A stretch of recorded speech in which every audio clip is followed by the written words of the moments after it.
Yo, what's going on, man? Today is April the 19th, 2024. It's your boy Chris, and this is the ChrisBeCappinn NBA Show, where we're live on Twitter, also live on YouTube as well, man. It's 7:20, it's actually 7:19 over on the East Coast, and we got two play-in games to get into for today. No recap. We didn't have basketball yesterday, of course, and then on Wednesday, I didn't have any official plays that I gave out to the members. So no recap from the two games before that, just kind of Jekyll and Hyde type spots, but probably should have gave out one. Definitely probably should have gave out one. But appreciate everybody for joining as always. Hit the like button for me if you can on your way in.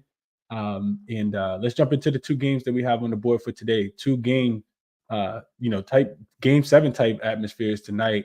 And it's a lot to talk about. So let's jump into it for today. Shout out to everybody in the chat. Tasha, I see you. Prolific, my guy. Peasy says top of the morning. What up, Eric? And the prop killer says, good morning, bro. Let's cash. This is absolutely what we're here to do.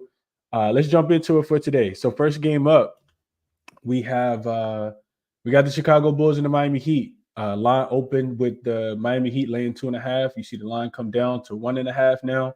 And the total, which opened at 209.5, is down 4 points. And it makes sense. And whenever you get these game 7 type atmospheres where, it's a one-off game for your season, you got to think that you see the best defensive effort. However, I'm not quite sold on this total being this low, just because we have seen some low totals go over. So let's jump into it, man. First thing I want to mention about this game is the injury report, and I think that's going to be humongous here. So for Chicago, Caruso did get hurt yet again. I mean, this dude has got injuries on top of injuries, although the latest update, and this is a quote from Caruso, he says, my mindset is to play until my body tells me that I can't. He's listed as questionable, and I think that he is probably going to suit up with his team's season on the line. You also got Drummond listed as questionable. Ayo Dosunmu also listed as questionable. I think those guys will give it a go. Drummond did play in that game on Wednesday night. He was limited, I think just 10 minutes, but played well. Didn't have a tremendous impact on the game, but did play well and did suit up. I think him and Ayo Dosunmu will be able to give it a go here.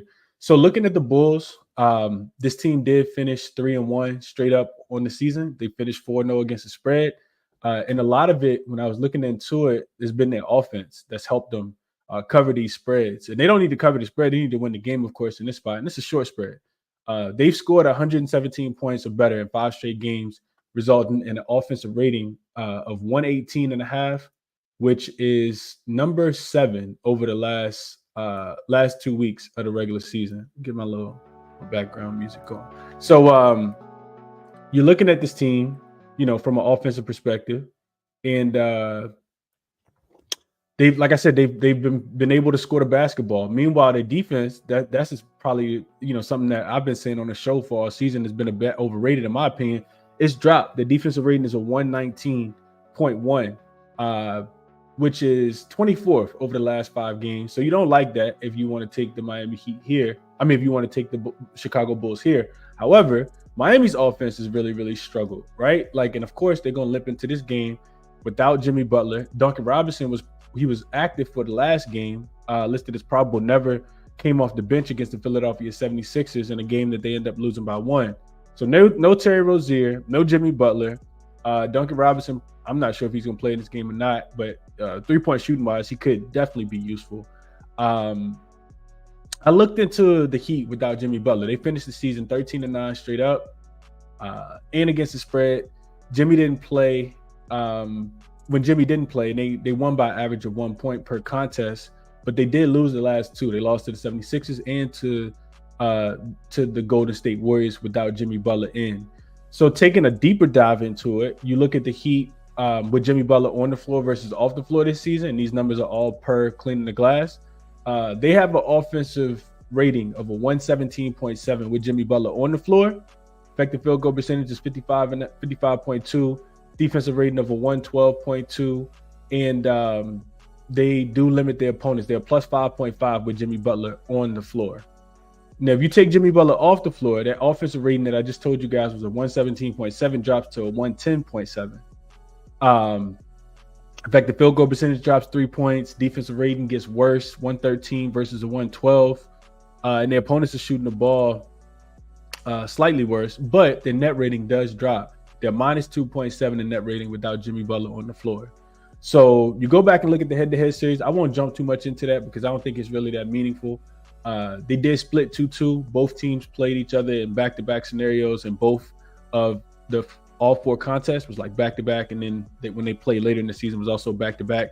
And both teams kind of alternated wins, loss. So the Bulls won the first one, Heat bounced back, won the second one, and then in the next like little baseball series, Bulls won the first one, Heat won the second one again. And the reason why it doesn't really matter is because a lot of those players aren't going to be available for this game. Zach LaVine played in one of those games. Kyle Lowry was on the Bulls. Of course, Jimmy Butler was in, et cetera, et cetera. So here are my thoughts on the game. I think, the Heat, they typically win big games, and we expect them to be in the playoffs. We expect them to advance to the playoffs. That's just what happens when, when you have Spoelstra at the helm. No matter who they have on the floor and who they have off the floor, you just expect the Heat to be able to kind of get it done. But it does feel like their injuries are catching up with them. So I think Spoelstra will have a blueprint to kind of slow down Chicago's offense. We saw them limit the Philadelphia 76ers to like 38 points in the first half just 2 nights ago. But I think they'll be able to slow down. I think Spoelstra will have a game plan to be able to slow down Chicago's offense that just went off against a mediocre Hawks defense at that too. But will Miami be able to score enough points? No playoff Jimmy, no playoff Jimmy Rozier, a limited Duncan Robinson. If he even touches the floor, I think is the question of the day here. And then also you got to ask yourself, does Caruso play? If he suits up for the Bull, that's a big question mark. They rely heavily on him for his defensive capabilities because Chicago Bulls defense already isn't that great, especially in big games. He typically makes big plays. And then lastly, when you look at the X's and O's, the Chicago 3-point defense show up. The whole season, they've done a decent job of protecting the paint and protecting the rim, but they are bottom 5 defense as far as 3-point attempts allowed for their opponents and opponent 3-point makes. And Miami, if they can get hot from 3, they do give themselves a chance to win this game, in my opinion.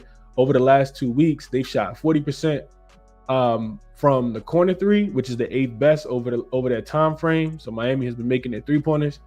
And they're shooting the 5th most corner 3s, while the Bulls are allowing the 2nd most corner 3s. And the teams, their opponents are shooting 37%, which puts them in a bottom 8 against that shot zone specifically. So I think the path for success is probably to have Bam Adebayo run the offense for the Miami Heat, probably top of the key. Him trying to attack Vucevic as much as possible and then kicking it to those shooters is how I think the path of success goes here for the Miami Heat.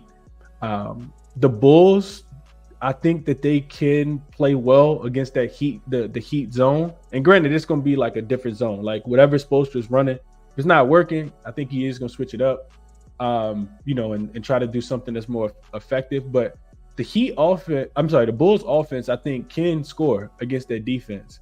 I think they have shooters like, Kobe White's out there, Ayo Dosunmu's out there. Caruso's good to knock down a couple. Even DeRozan can stretch the floor. Vucevic as well. So they got guys that I think should be able to, knock down some shots if they get the open look. Remember, Nicholas Batum just hit 6 and 9 from the 3-point line, and that's because you do got to be able to get into the middle of the zone. You got to either put pressure on the rim, or you got to get the ball into the middle of the zone, to make it collapse. Pretty much any zone, and then you got to be able to take advantage, and your shooters got to be able to knock down shots. Both of these offenses have been Jekyll and Hyde. Like I think both of them could really struggle to score the basketball and go through different droughts throughout the season, throughout this game, which is why I'm all for the total. Because I can see it squeaking over just a tad bit, or potentially, just staying under, because it is, their seasons are on the line. But if Caruso plays, I think that'll be enough to get behind Chicago as a short dog here on the road. With the winner take all type atmosphere scenario. I think Chicago needs Chicago needs Caruso's defense. And Miami, a team often counted out, especially when a player goes down. I think they will miss Jimmy Butler both offensively and defensively here, especially with DeRozan and Kobe White on the other side. I think DeRozan should, the Bulls have been one of the better teams in clutch games. And, with a spread, 1.5, you do expect this game to go down to the wire. It's ugly. It's ugly. But if I'm betting the game, I do like the Bulls here. But I definitely want Caruso ruled in. I'm interested to see what you guys think about this one. Let's go through some of the comments real quick. Sabs is top of the morning from the 804. Shout out RVA. Pretty sure that's where you're from. Say appreciate you for tapping in. Timothy likes Jaime Jaquez Jr. over 13.5 points. I couldn't talk you off. Dano says top of the top. The grind never stops. That's a fact. What up, Frank? Dano says Bam first quarter assists over 1.5 is at plus 145. Might have to do something. Yeah, I can see Bam really being a facilitator. I think Bam averaged 5.5 assists in the season series between the two teams, which was a high for both sides. So I could definitely see, like I said, Bam being facilitated here. Makes a lot of sense. Malik says, the Bull fan in me wants the Bulls to lose. I don't want to have to watch them get smoked by the Celtics. So Malik, to your point here, I was looking into it as well. Of course, the winner of this game does get the Celtics. I think it's on Sunday. And yeah, they're getting smoked. It don't matter who. I thought that the Heat were already going to lose, like even with Jimmy Butler in. I don't think they have a chance against Boston this year. I know they beat them last year, but without Jimmy, they definitely don't have a chance, in my opinion. And the Bulls definitely don't have a chance either, in my opinion, against the Boston Celtics. So whoever wins this game will get smoked in the first round. Do you worry about Miami's mindset, losing Jimmy Butler? Or will it be that next guy up mentality? I mean, you're asking a lot out of guys like, Jaime Jaquez Jr., like somebody mentioned, like Timothy mentioned in the comment section already. What up to my guy, Justin? Amy says, Heat team total under. I can't get there with that. And the reason why, I'll tell you the reason why I can't get there with the Heat team total under is because when I looked into the Bulls have been, and this is why I didn't play the full game under as well. I know both of these teams play extremely slow. Bulls don't really get out and run in transition. So if I had to play the total, it would be towards the under. But remember, the Bulls defense, like recency bias is going to tell us that, Chicago's really, really hot right now. Right?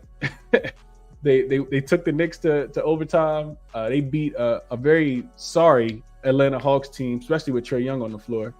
And I think some recency bias could tell us that the Bulls have been playing some really good defense. That has not been the case. So real quick, let me dive.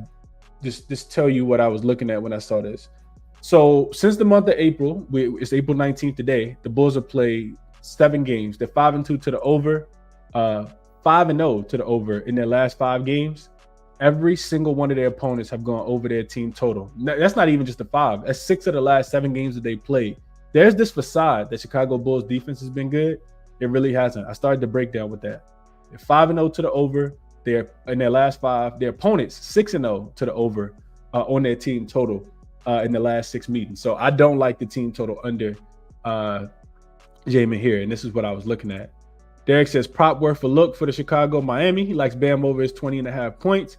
Says he's cashed it 2 or 2 times over versus Chicago this season. No Butler and Hero probably draws Caruso if he plays. Vooch isn't going to be able to guard Bam for 40 minutes. Most shot attempts game 1 and second most in game 2. This makes a lot of sense, Derek. Just looking at Bam, isolating him specifically to have a really big game. Got to think that the offense is going to run through him. Could not talk you off. Tony says, Oakland in the building. What's good, y'all? Appreciate you for tapping in, Tony. Nando says, no Jimmy, no play. 0 chance. He says Heat have 0 chance here. Tony says 2-team parlay, Kings, Bulls, both on the money line. Justin likes the Heat coming in on the other side. Got him at -122. Stayed off the point spread here. Yeah, I did see Hero is in. Tasha says the under is so under. It looks shady. It's a low total, man. You're looking for these teams to, primarily get to 102 points apiece, and this total goes over, which in today's NBA can absolutely happen. Remember the Miami Heat game versus the Philadelphia 76ers had 90 points scored. I think it was like 50-38 or something like that. At halftime on Wednesday night, that game ended up still going over the total by a point and a half. I think it closed at like 208, and the game total finished at like 209. So yeah, I'm all for the total in this one. Justin says Bulls off blowout win. Need I say more? They coming together right now, though, Justin. And I don't like, man, it's a difficult game. If I was playing it, I'd be on the opposite side of you here, though, Justin. But I need Caruso to be in for sure. And this sounds gross taking the Bulls. But they've been a little bit better on the road than they've been at home, in my opinion. They just seem like they have a cohesiveness about themselves right now. I think that, Miami limps into, and Miami's down so many players, man. It's an ugly, ugly game overall. Anyway, let's get through some of more of these comments before we get to the next game.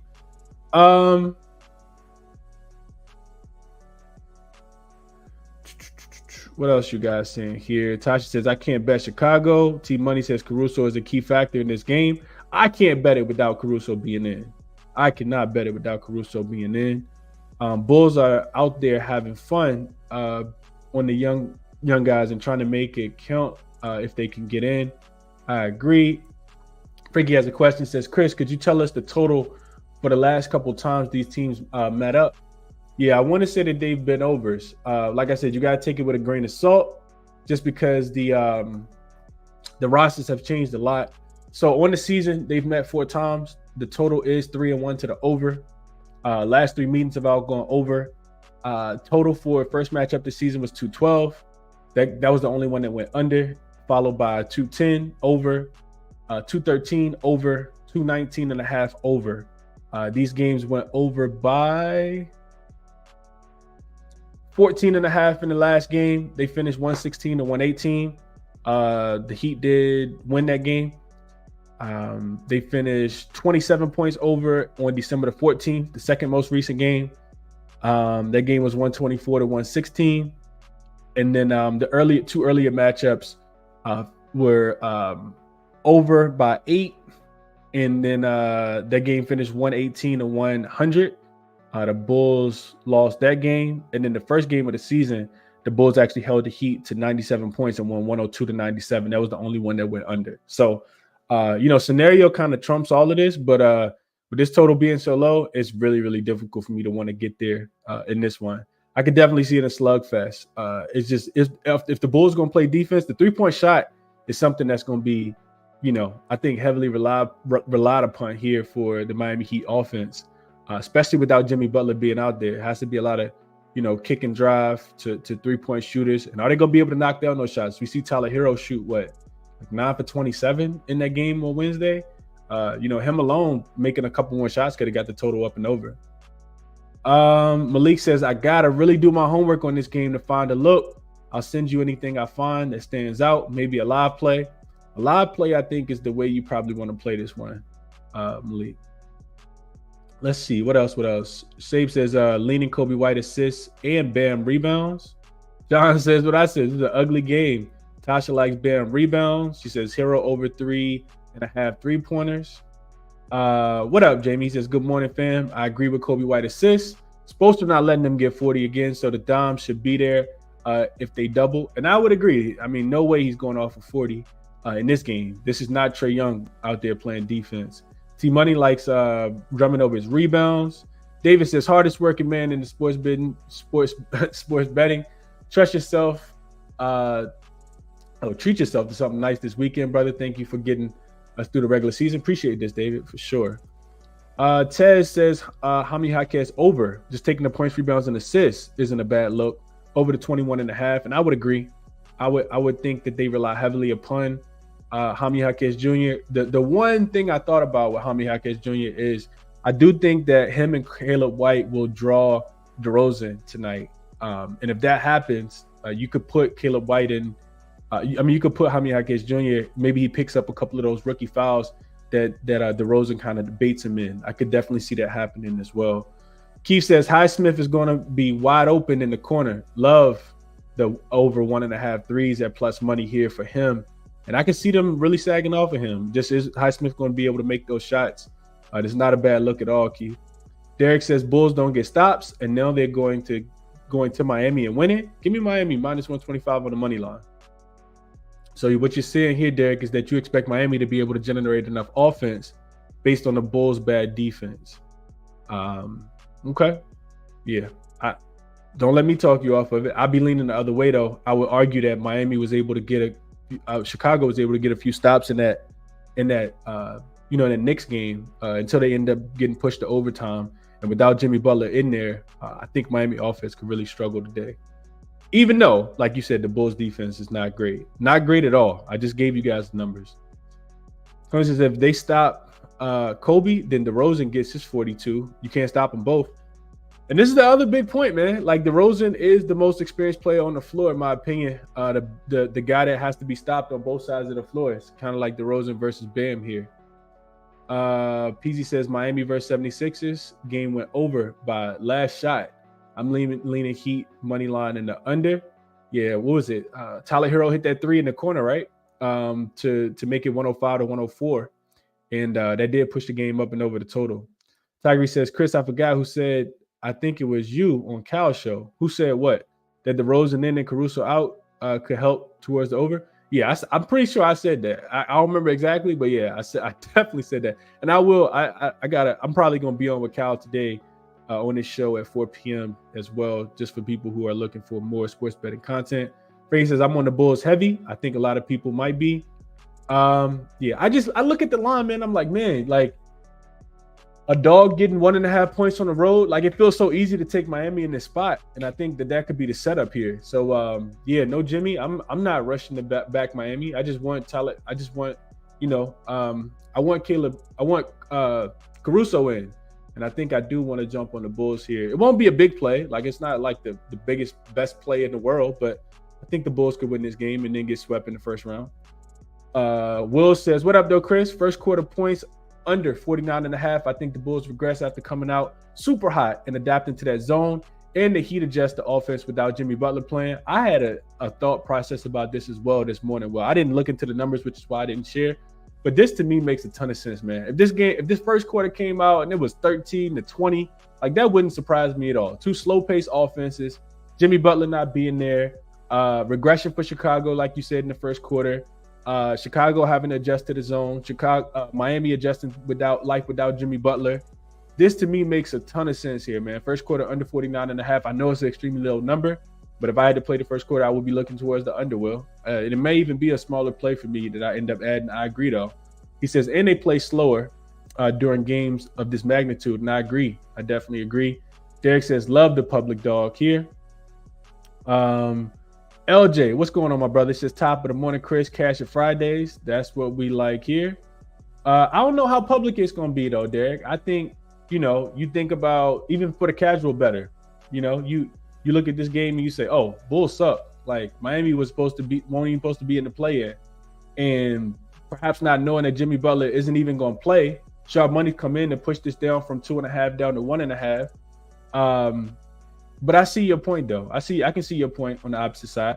I just don't. I think if I was placing a big bet, 5-unit bet, it'd be really difficult for me to take Chicago, and I do think that they would probably be the side that I would want to be on.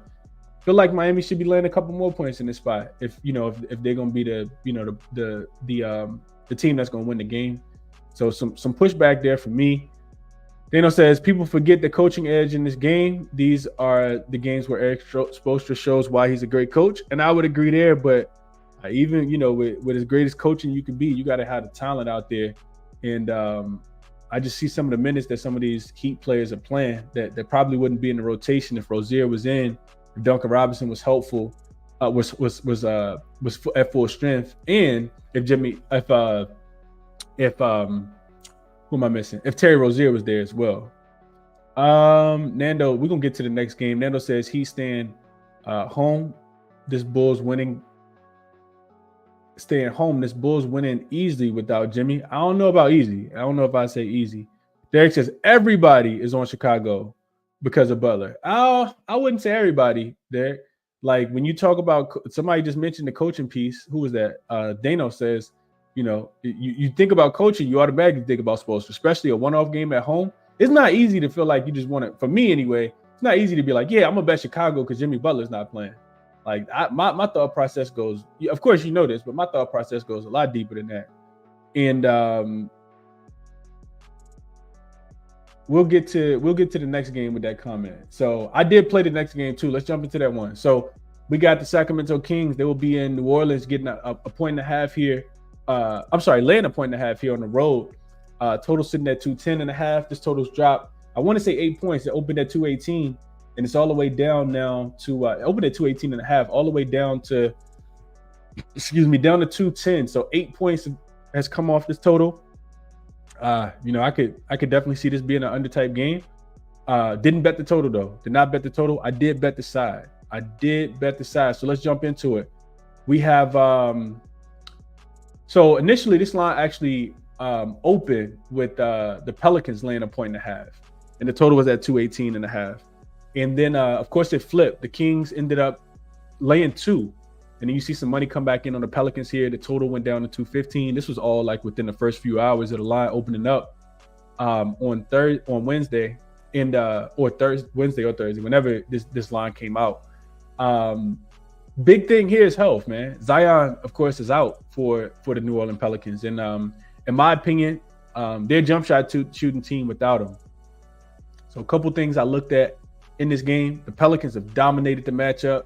I couldn't talk anybody off who wanted to take the Pelicans in this spot. The Kings finished 0-5 straight up and against the spread versus the Pelicans this season. They have not won one single game against this team. So you could say the Pelicans own them. You could say it's a 5-time revenge spot for the Sacramento Kings.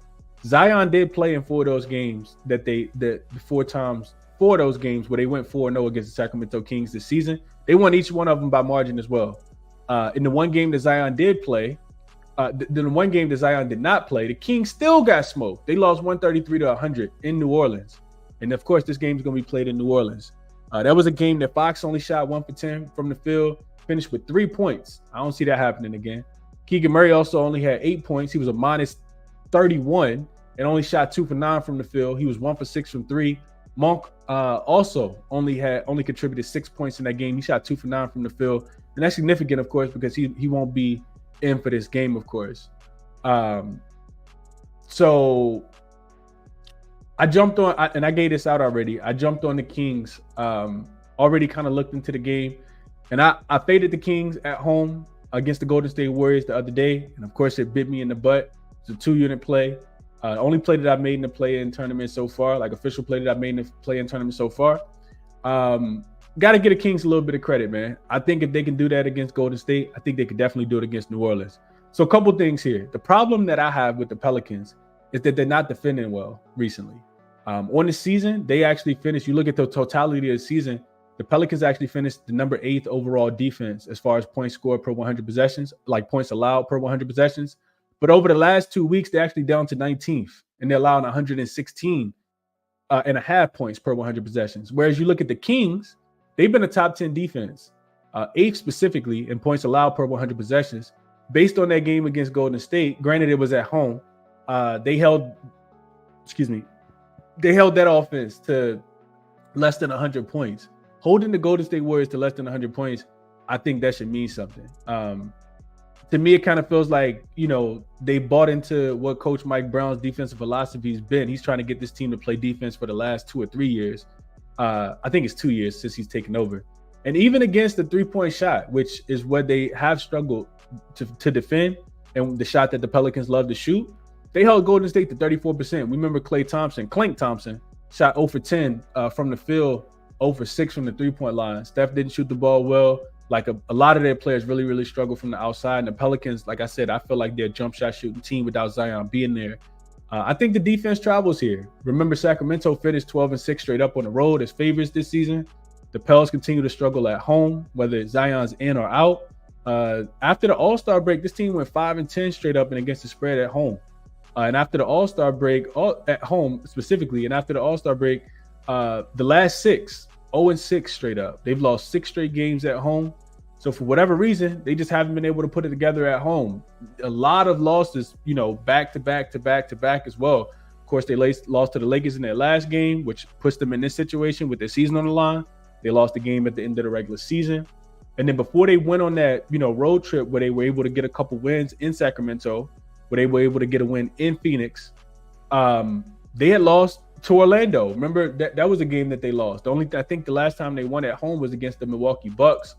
And the Bucks, I think, weren't at full strength in that game.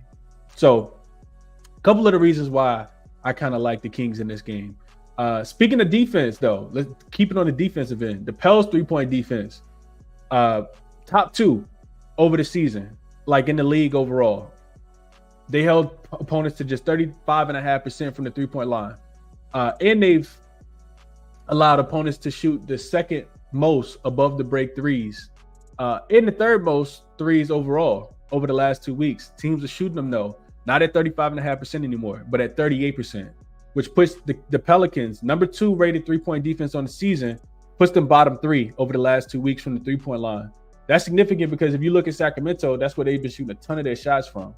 Ton of threes recently. Over the last 2 weeks, Sacramento ranks 4th in corner three frequency, 6th and above the break three frequency, and then number 1 in overall three-point frequency. Keegan Murray, Davion Mitchell, guys like Harrison Barnes, Trey Lyles, De'Aaron Fox can spray it from 3 as well. So for all of those reasons, man, I do think Sacramento advances. I think they end up playing Oklahoma City Thunder in the first round of the play-in of the actual playoffs. So give me Sacramento. I did play this one already. Let's see what you guys have in this one.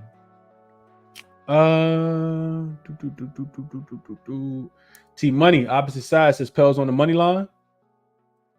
Justin says, I 100% agree with Derek. The world screaming the Bulls because no Jimmy.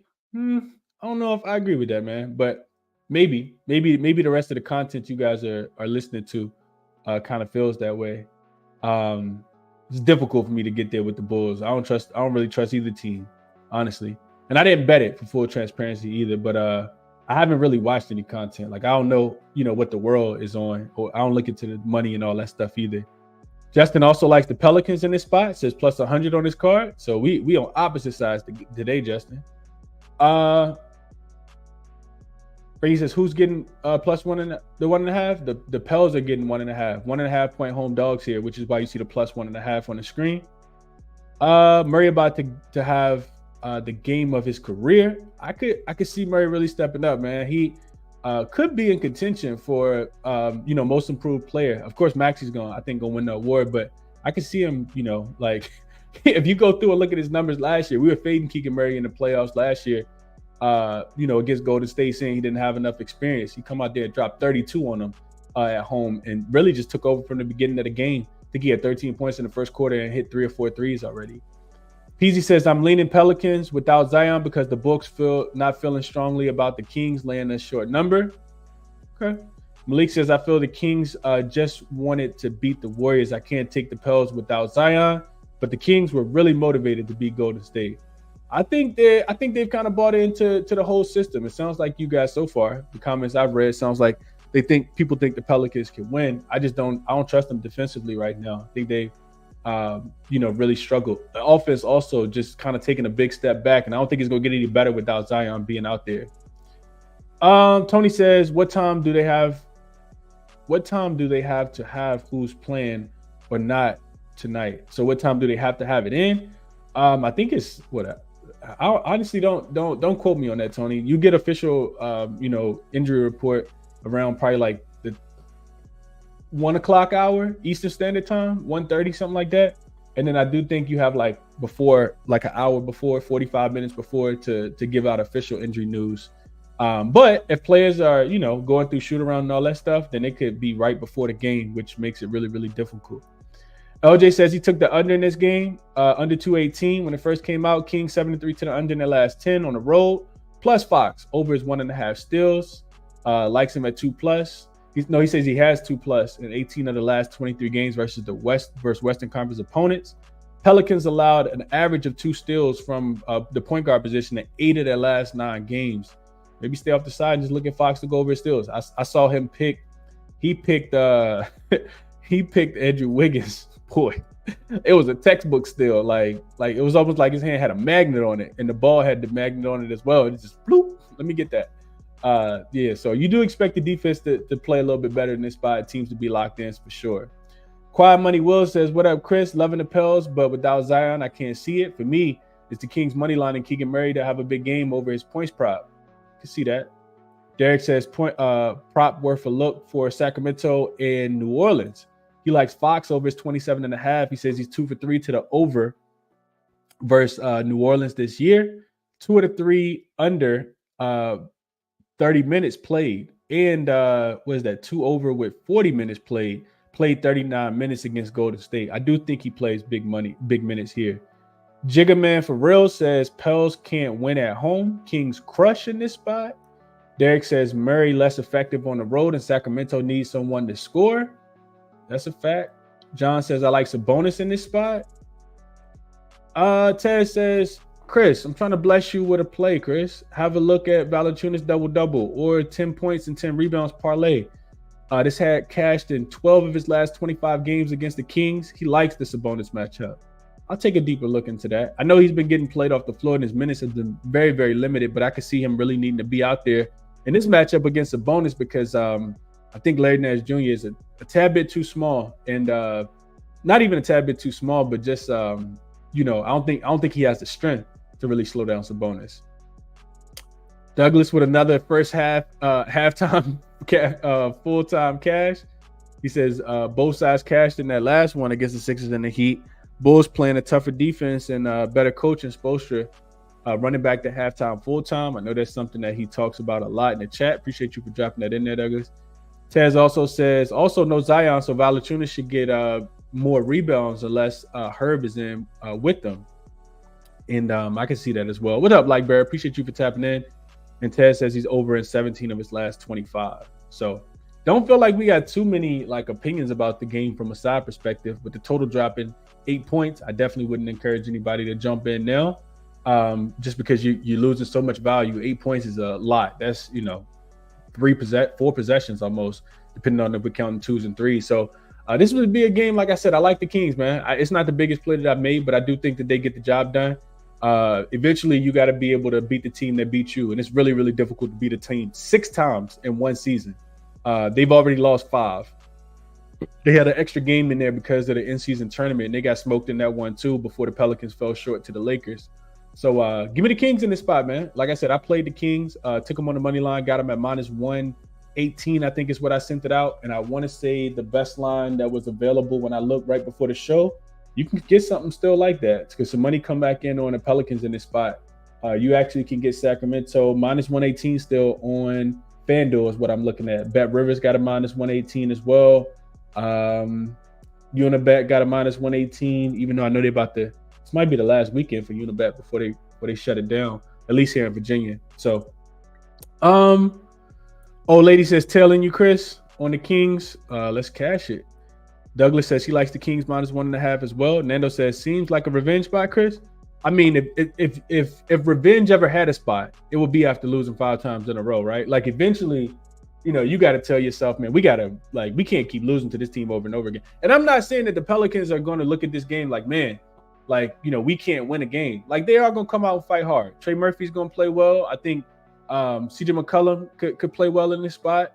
He's going to have to. Guys like him, Herb Jones, Jose Alvarado, Larry Nash Jr. off the bench, Najee Marshall. Like the Pelicans do have a squad. But like I said, it's their defense for me, man. I'm taking a team that's getting stops right now. And the Sacramento Kings have really bought in on the defensive end of the floor. You can hold Golden State, down like that. I think you can hold the Pelicans as well. And I'm not scared of them on the road because, like I said, as road favorites, they did finish 12-6. The Kings have been more profitable on the road than they have been at home throughout the entirety of the season if you go through and look at the numbers. So, those are my thoughts. Derek says Kings -1-3, -123. So I'm guessing that's money line. He says Pelicans need to shoot 60% from 3 to beat the Kings, and I doubt it happens again. And I said that at the top of the cap. Tasha says, Chris, I took +4.5 Lakers first half for tomorrow. I'm on your boys. Yeah, I'm gonna tell you guys now, man. I'll do a show maybe even tonight. I like dogs tomorrow. I like the dogs tomorrow. It's 4 games tomorrow. I'm looking at 3 dogs tomorrow to cover tomorrow. So just some early looks. I've looked into those games and capped those games. Didn't want to make the show too long and wanted to make it interactive with the chat, of course. But I do like the dogs tomorrow. Do like some dogs tomorrow for sure. Nando says, okay, people, please continue to talk me into the over. I couldn't do it. Not with the season on the line. Nando says he's on the Magic already. What up, Jose? Appreciate you for tapping in. That's the show for today, man. One top play for me. Like I said, I played the Kings on the money line. I do like the Bulls. Have not played that yet, if I'm being transparent with you guys. Plus the 1.5, but that's the way that I would look if Caruso is ruled in. And those are the top looks, man. Totals dropped too low for me to even endorse giving those out at this point. But I don't really like playing overs with the, with all the marbles on the, all the cards, all the chips pushed into the middle, the middle of the table with these teams being in these super desperation spots. These are extremely low totals though. So I can't talk you guys on the over, can't talk you guys on the under either. But like I said, I did play Sacramento on the money line. And if Caruso's ruled in, I do like the Bulls plus 1.5, man. I appreciate you guys for tapping in as always. Real quick, resources I use, they are here. If you guys are interested in, figuring out ways that I kind of handicap the game, check these websites out. They'll be extremely helpful for you guys. And got to shout out the promo, OddsJam. They best sports betting, tool. I've said it, for years now. But this is my favorite sports betting tool. If you guys are interested in signing up and seeing what they have to offer over there, you can get 25% off your first month using the code CBC at checkout. The link for that is in the description if you guys are interested. And that's it, man. If you guys found the show helpful, like and share if you guys can. Subscribe to the channel if you guys haven't already. Like I said, I'll be on at 4 p.m. Eastern with Cal on his show as well. Maybe talking some, couple player props that I've dived into, but I haven't really played any player props recently. I kind of feel like I want to get some action in because I haven't made a lot of bets over the last week of basketball, which is fine. We always rush. We talk about not rushing plays and, like that level of confidence that you got to have, at least for myself, and being able to, like really take plays with confidence. So Bulls, not a super confident play. Like I said, I wouldn't give it out at a really, really big play. Unit wise, but I do think that they win the game, and I do like Sacramento today, and I played them. So link for all my plays, if you guys are interested, are in the description. Bet responsibly. Best of luck on all your action, and of course, enjoy the games today, man, and tomorrow as well. We'll be back talking some NBA for tomorrow as well. The real NBA starts tomorrow, man. I'll catch you guys later. Enjoy your Friday, everyone. I'm out.